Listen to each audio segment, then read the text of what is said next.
70వ దశాబ్దపు super star షోలో 14వ భాగం.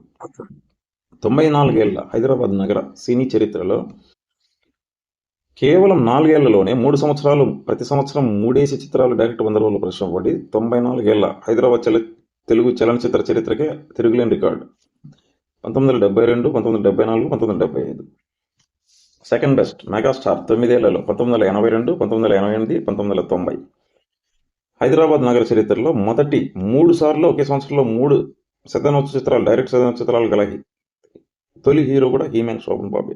72 మొదటిసారి, 74 రెండవసారి, కలర్లో మొదటిసారి, 75 మూడవసారి 4 డైరెక్ట్ శతదినోత్సవ చిత్రాలు. ఇది ఇప్పటికీ రికార్డు.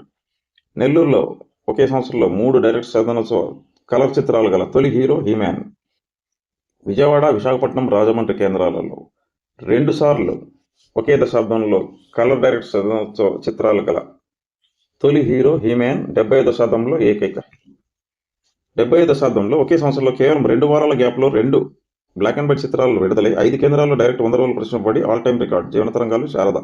ఇలా మరే హీరోకు 2 బ్లాక్ అండ్ వైట్ 100 రోజుల చిత్రాలు ఒకే సంవత్సరం మొత్తంలోనూ సోలో హీరోగా లేవు. మరే ఇతర హీరోకు కనీసం ఒక్క కేంద్రంలోనైనా. 70వ దశాబ్దంలో ఒకే నెలలో కేవలం 2 వారాల వ్యవధిలో విడుదలైన 2 కలర్ చిత్రాలు ప్రతి చిత్రం కనీసం 3 కేంద్రాల్లో డైరెక్ట్గా 100 రోజులు ప్రదర్శించబడి 20వ శతాబ్దంలో రికార్డ్. మరే ఇతర హీరోకు కనీసం 2 కేంద్రాల్లో లేవు.